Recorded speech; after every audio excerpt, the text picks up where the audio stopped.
नमस्ते everyone, welcome to Brain Builder Academy. This is Vishnu Pandey और आज के इस सेशन में हम ये जानेंगे कि द्विघाती बहुपद के मान और उनके शून्यक यानी कि values and zeros of polynomials. हम ये समझेंगे कि बहुपद के मान और शून्यक क्या होते हैं, उन्हें किस तरीके से सॉल्व किया जाता है और उनके अंतर्गत कौन कौन सी प्रकार के क्वेश्चंस आते हैं और उन्हें किस तरीके से बनाया जाता है, ये सब हम देखने वाले हैं। तो सबसे पहले तो हम ये समझ लेते हैं कि बहुपद के मान क्या होता है और शून्यक क्या होता है। तो देखो, मैं यहाँ एक एग्जाम्पल के द्वारा समझाता हूँ। यहाँ पे एक मैं उदाहरण ले लेता हूँ। जैसे मैंने एक बहुपद ले लिया, ये मैं एक बहुपद ले लेता हूँ x की घात 2 माइनस 6x प्लस 9। ये क्या है? एक बहुपद है, ठीक है। अब देखो ये क्या है? बहुपद। अब इस बहुपद में कौन सी चर राशि का इस्तेमाल हुआ है? x चर राशि का इस्तेमाल हुआ है। अच्छा, तो देखो इस x के जगह पे हम कुछ भी रख सकते हैं। हमें पता है x एक चर राशि है और यहाँ पे हम x का मान कुछ भी रख सकते हैं, जैसे 0, 1, 2, 3, 4, 5, 6, ऐसे हम कुछ भी मान इसका रख सकते हैं। तो हम यहाँ पे क्या करेंगे, हम यहाँ पे x का अलग अलग मान लेते जाएंगे। जैसे मैं यहाँ पे क्या करता हूँ, सबसे पहले x बराबर 1 ले लेता हूँ, ठीक है। x का मान मैं यहाँ पे 1 रखूंगा और इसे सॉल्व करूंगा। तो देखो x का मान 1 रख दो, जहां जहां x है वहां पे क्या करेंगे, 1 रख देंगे। x की घात 2 यानी कि 1 की घात 2 माइनस 6x, x की जगह रख दो 1 प्लस 9। अब इसको सॉल्व कर दो।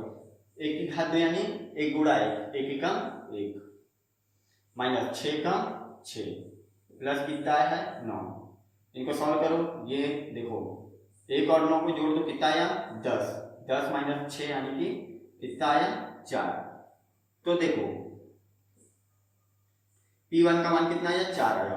यानी इस बहुपद में मैंने जब P का मान x का मान 1 रखा तो मुझे कितना मिला, 4 मिला, ठीक है। तो अब मैं क्या करूंगा कि देखो ये जो 4 है मुझे कैसे मिला, इस बहुपद में 1 रखने पे मिला है। तो मैं यहाँ पे बोलूंगा कि x बराबर 1 के लिए इस बहुपद का मान 4 है, ठीक है। x बराबर 1 के लिए इस बहुपद का मान कितना है, 4 है, ठीक है। और आगे देखते हैं। x बराबर 1 लिया था ना, अब x बराबर 2 ले लेता हूं। तो x बराबर 2 लेने पर फिर से इसको आगे सॉल्व कर दो। ये x की जगह पे अब हम 2 रखेंगे, तो जहां जहां x है वहां पे 2 रखो। x की घात 2 है यानी कि 2 की घात 2 माइनस 6 ये प्लस 9। ये कितना होगा, 2 की घात 2 यानी 2 दूनी 4, 6 दूनी 12 प्लस 9। सॉल्व करो, कितना आएगा, 9 और 4 को जोड़ दो, कितना आया 13। 13 में से 12 घटेगा, कितना आएगा 1। यहाँ पे कितना आया, यहाँ शायद नहीं दिख रहा होगा, मैं यहाँ लिख देता हूँ। देखो 9 4 13, ठीक है। और 13 है ना, तो ये ऐसा हो जाएगा 13। फिर कितना बचा माइनस 12, तो 13 में 12 घटा दो, कितना बचा 1 आया, ठीक है ना। यानी कि ये है P2 का मान। यानी कि इस बहुपद में मैं जब x बराबर 2 रखा, ठीक है, तो मुझे कितना मिला, 1 मिला। तो मैं यहाँ पे क्या बोलूंगा कि x बराबर 2 के लिए इस बहुपद का मान कितना है, 1 है, ठीक है। तो बहुपद के मान क्या होंगे, बहुपद के बहुत सारे मान होते हैं, डिपेंड करता है कि हम x का क्या मान ले रहे हैं, x बराबर हम क्या ले रहे हैं उस पर डिपेंड करेगा हमारा बहुपद का मान। तो जैसे मैं यहाँ पे मैंने x बराबर 1 लिया, तो बहुपद का मान कितना आया, 4 आया।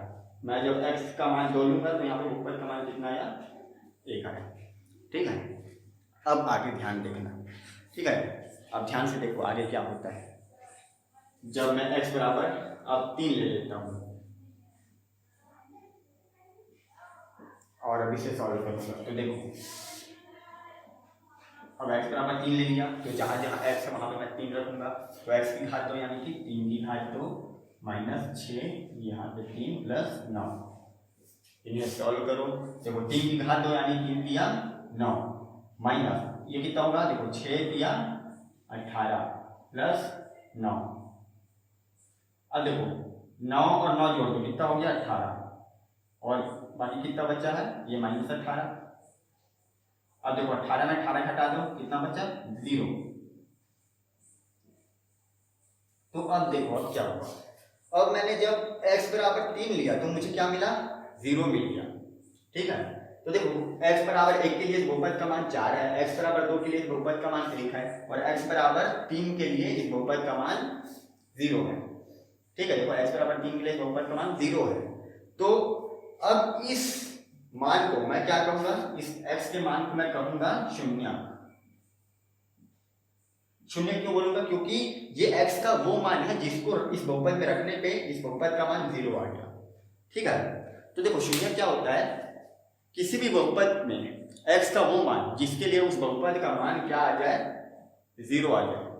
तो इस बहुपद में x का कौन क्या, x बराबर क्या रखा कि मुझे 0 मिला, तो x बराबर 3 रखा तो मुझे 0 मिला, तो मैं 3 को क्या बोलूंगा, इस बहुपद का शून्यक बोलूंगा। ठीक है, चलो तो आप लोगों को आई थिंक समझ में आया होगा कि शून्य क्या होता है और मान क्या होता है। अगर नहीं समझ आया तो एक बार आप वीडियो को रिवाइंड करके दोबारा देखिए, क्योंकि इस चीज़ को समझना ज़रूरी है। ये छोटा छोटा चीज़ है जो कि हमेशा आप लोगों के काम आएगा, सिर्फ 10th में ही नहीं, आगे भी काम आएगा। ठीक, तो ये था हमारा बहुपद के मान क्या होता है और शून्य क्या होता है। ठीक है, एक बार फिर से रिपीट कर देता हूँ, है ना। बहुपद का मान क्या होता है, बहुत सारे मान हो सकते हैं, अलग अलग डिपेंड करता है हम x का बराबर क्या रख रहे हैं। तो x बराबर अलग अलग, है ना, x का अलग अलग मान लेने पे हमें बहुपद का अलग अलग मान मिलेगा। और x का वो वैल्यू, ठीक है, x बराबर मैं ऐसा क्या रखूं कि मुझे उस बहुपद का मान 0 मिल जाए। तो x बराबर तुम कुछ रखोगे और आपको बहुपद का मान मिलेगा 0, तो उस x को हम क्या बोलेंगे, शून्यक बोलेंगे। ठीक है, अब आगे देखते हैं।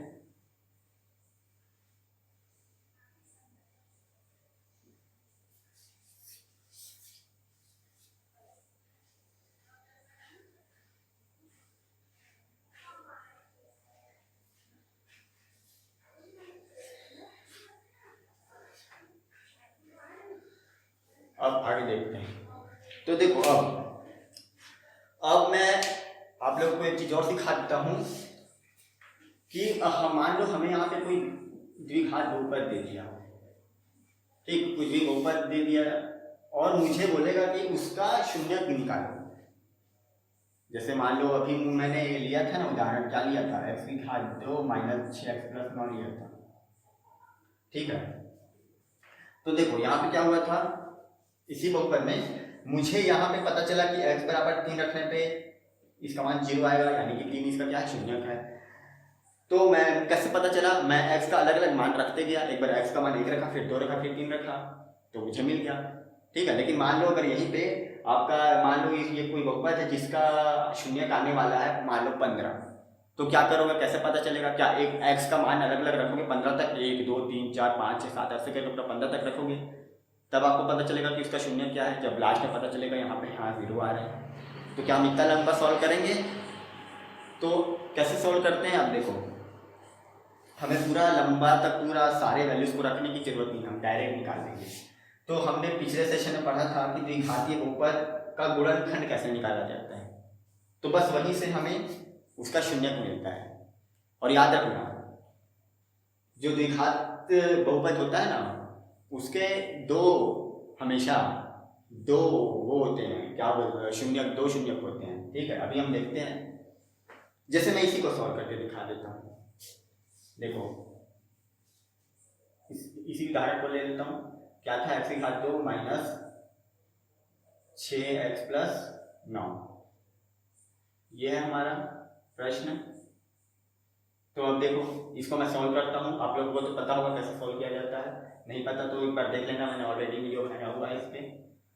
तो ये हो जाएगा हमारा x की घात 2 माइनस 3x माइनस 3x और ये प्लस 9, कॉमन निकालते हैं, अंदर कितना बचेगा, x माइनस 3 और यहाँ भी x माइनस 3 आ जाएगा, ये माइनस 3 हो गया, ये हम इसे आगे सॉल्व कर देते हैं, ये आया।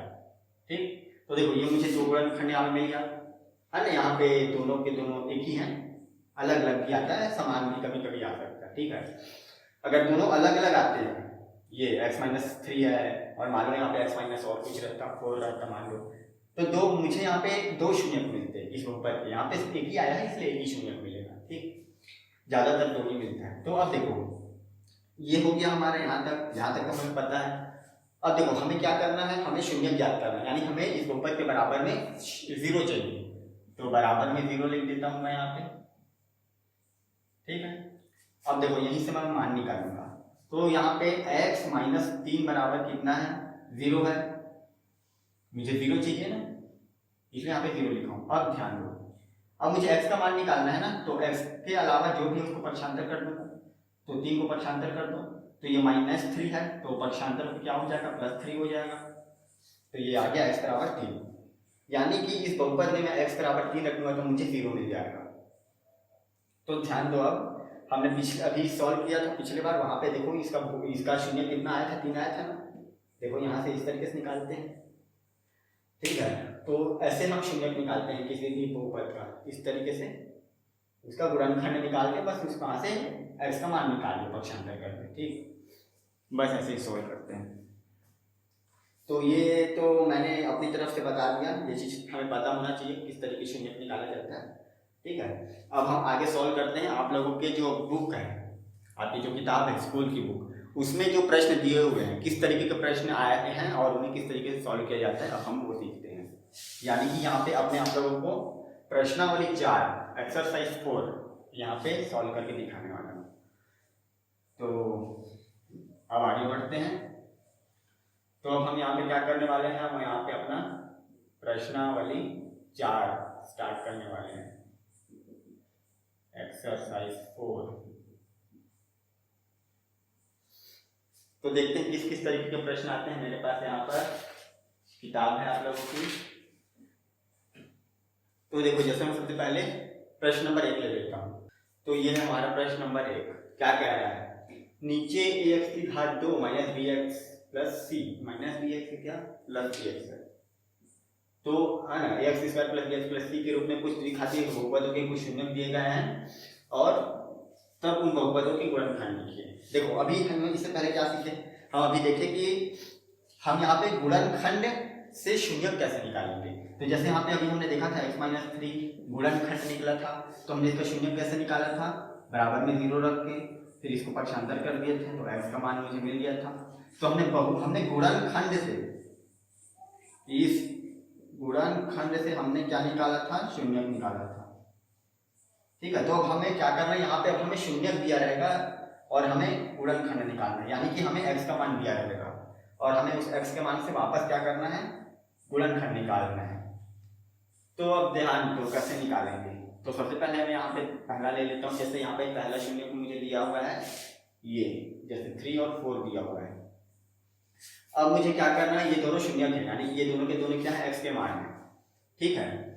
तो मैं इसे डिटेल में कैसे बनाऊंगा, यहाँ पे मैं सॉल्व कर लेता हूँ, इसे नहीं मिटाता हूँ।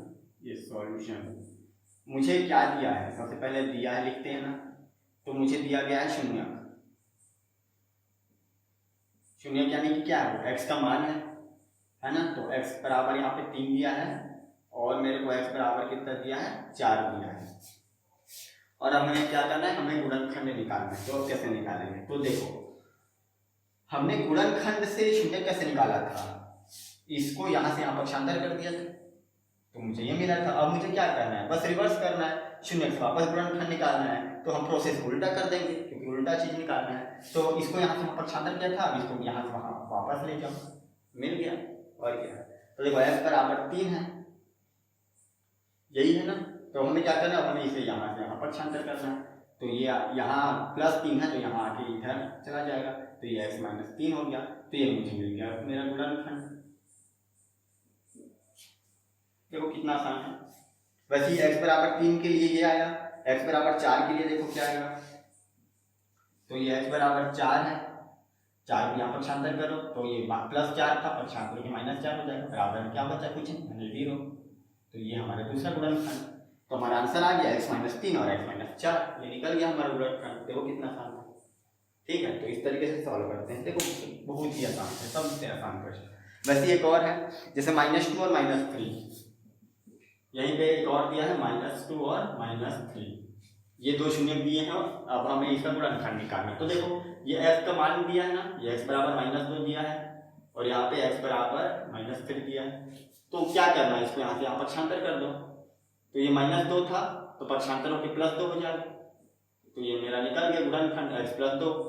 वैसे यहाँ पे 3 को पक्षांतर करो तो ये -3 है, पक्षांतर होकर +3 हो गया, तो ये मेरा निकल गया। अरे यहाँ पक्षांतर होकर +3 हो गया, तो ये मेरा निकल गया। तो देखो यहाँ पे मेरा गुणनखंड क्या निकला, x + 2 और x + 3 आ गया आंसर, बस ऐसे ही है। तो ये हमारा बन गया। देखो कितना आसान था। अब हम आगे देखते हैं।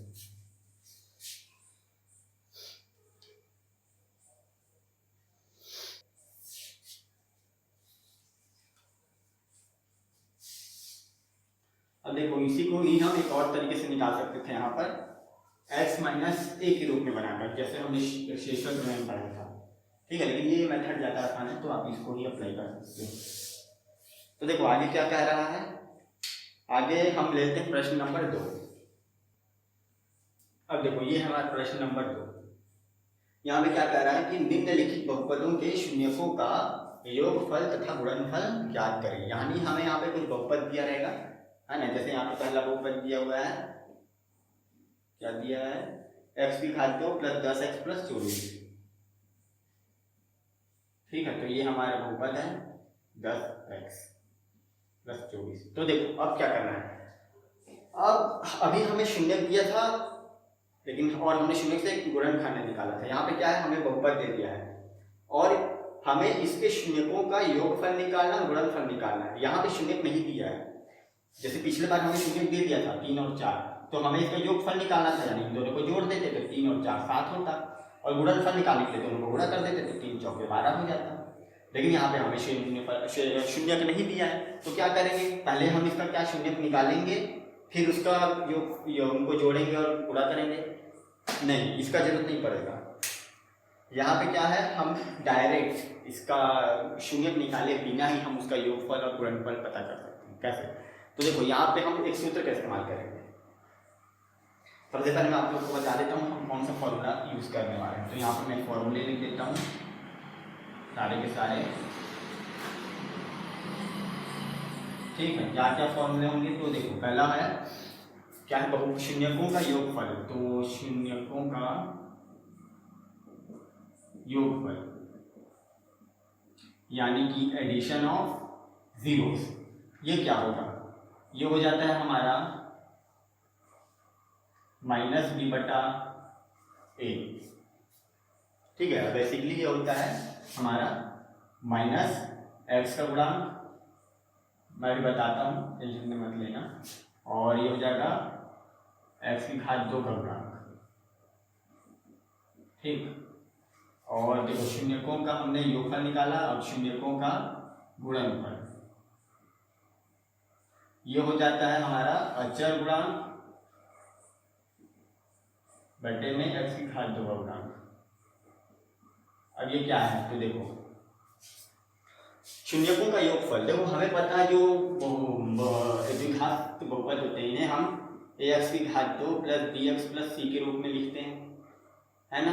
तो देखो x का गुणांक मतलब क्या होगा, x के जो गुणे में है, तो x के साथ गुणे में क्या है, यहाँ पे 10 है ना। तो x के गुणे में यहाँ पे क्या है, इसको देखो पहले, x के गुणे में क्या है, b है। x² का गुणांक मतलब x के साथ जो गुणे में है, तो x² के साथ गुणे में क्या है, a है। वैसे अचर गुणांक यानी कि c, इसे अचर गुणांक कहते हैं, क्योंकि यहाँ पे कोई भी चर राशि नहीं है। तो अब देखो सबसे पहले यहाँ पे क्या करना है, तो आप लोग को यहाँ पे थोड़ा सा हो सकता है कंफ्यूजन हो जाए, इसलिए हम इसे थोड़ा आसान बना देते हैं। कैसे, माइनस, देखो x का गुणांक यानी कि b, तो मैं इसे b लिख सकता हूँ, बटा में x² का गुणांक क्या है, a है, तो मैं इसे a लिख देता हूँ। तो ये हमारा सूत्र बन गया, क्या बना, शून्यकों का योगफल यानी कि -b/a। वैसे ही ये हो गया शून्यकों का गुणनफल, तो अचर गुणांक यानी कि c हो गया, और x² का गुणांक हो गया a। तो ये हमारा फॉर्मूला बन गया शून्यकों का गुणनफल का c/a। तो देखो कितना आसान है। अब मुझे इसका शून्यकों का योगफल निकालना है, तो मैं कैसे निकालूंगा, तो यहीं पे कुछ नहीं करूंगा, बस मैं लिख लूंगा इसका फॉर्मूला, और फॉर्मूला क्या होता है, तो देखो शून्यकों का योगफल, तो शून्यकों का ये योगफल बराबर होता है -b/a। तो अब यहाँ पे रख दो -b, b का मान यहाँ पे कितना है, कंपेयर करो, 10 है बटे में ए का मान कितना है, इसके आगे कुछ नहीं मतलब 1 होगा, तो ये आ गया, तो ये आ गया मेरा -10। नीचे 1 है मतलब उसे हटा सकते हैं। वैसे ही अगर हम इन शून्यकों का गुणनफल निकालें तो गुणनफल क्या होता है, c/a है ना, c/a। ये गंदी ऐसे लग रहा है जैसे बटे में कुछ है, इसे ऐसे ही है ना ऐसा। अब गुणनफल c/a होता है, c का मान कितना है यहाँ पे 24 है, a का मान कितना है 1 है, यानी ये आ गया 24। तो देखो कितना आसान था, बस ऐसे निकालना है। अच्छा, तो ये तो हमने डायरेक्ट सूत्र लिख लिया। अगर आप ये भी जानना चाहते हो कि आप ये सूत्र बना कैसे है, जिस गणितज्ञ ने बनाया होगा ये फॉर्मूला कैसे बनाया होगा, तो अगर आप जानना चाहते हैं तो मुझे नीचे कमेंट करके बता सकते हैं। तो हाँ, मैं आपको ये पूरा फॉर्मूला बनाकर दिखा दूँगा कैसे बना, क्या लॉजिक है इसके पीछे, ठीक है। तो बस इसी तरीके से सॉल्व करना है। एक और प्रश्न मैं सॉल्व करके दिखा देता हूँ यहीं पे।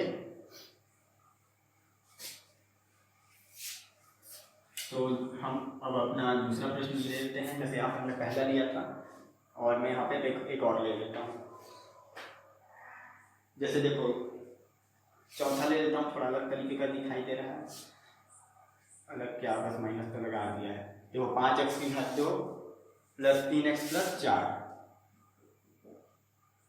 अब देखो यहाँ पे सबसे पहले इसको ax की घात 2 प्लस bx प्लस c से तुलना करो, से तुलना करने पर ठीक है, ऐसे ही हम डिटेल में लिखेंगे इसे। तो ये हो जाएगा, देखो x की घात 2 के आगे क्या है a है, यानी a बराबर यहाँ पे क्या है, a बराबर यहाँ पे है 5 -5। देखो a के स्थान पे हम -5 है, b के जगह पे यहाँ पे क्या है 3 है, तो यहाँ पे b बराबर 3 हो गया। c के जगह यहाँ पे क्या है 4, तो यहाँ पे c बराबर 4 हो गया। अब हमें पता है कि बहुपदों का जो शून्यक होता है उनका योगफल कितना होता है, तो हमें पता है कि शून्यकों का योगफल बराबर होता है -b/a। तो अब यहाँ पे मान को रख दो, ये हो गया माइनस, b के जगह क्या है 3 है तो रख दो 3, a इसको चाहो तो बगल में लिख लो, यहाँ पे माइनस b के जगह रख दो 3 और a का मान कितना है यहाँ पे -5। तो ये आ गया हमारा आंसर। देखो ऊपर नीचे माइनस है तो वो कट जाएगा, तो ये आ गया मेरा 3/5, ठीक है। और वैसे ही शून्यकों का गुणनफल, तो गुणनफल क्या होता है c/a। तो c का मान कितना है 4 है, a का मान -5, तो ये मेरा आ गया आंसर, बहुपदों का गुणनफल। यहाँ माइनस सिर्फ नीचे है ना, ऊपर नीचे रहता है तो कट जाता है, एक में रहेगा तो नहीं कटता, ठीक है। तो ये हमारा आंसर आ गया। ये देखो शून्यकों का योगफल और ये हो गया शून्यकों का गुणनफल, कितना आसान था, बस ऐसे ही बनाना है। तो ये हमारा कंप्लीट हो गया। तो बस आप लोग प्रैक्टिस करते रहिए, कोई भी डाउट है तो नीचे कमेंट करके पूछिए। वीडियो पसंद आए तो लाइक करो, अगर नए हो तो सब्सक्राइब करो, ठीक है। और इस वीडियो को आप अपने दोस्तों तक भी शेयर कर सकते हो, अपने फैमिली में शेयर कर सकते हो, जो भी आपके आसपास है, जिसे भी आप जानते हो, जो भी स्टूडेंट है उन्हें आप शेयर करो, ताकि नॉलेज बढ़ते जाए। नॉलेज बढ़ाने की चीज़ है, इसे सीमित नहीं रखा जाता, ज्ञान बांटने से बढ़ता है। तो वीडियो को शेयर ज़रूर करना, ठीक। तब तक के लिए हम मिलते हैं अपने अगले सेशन में फिर, ठीक है। धन्यवाद।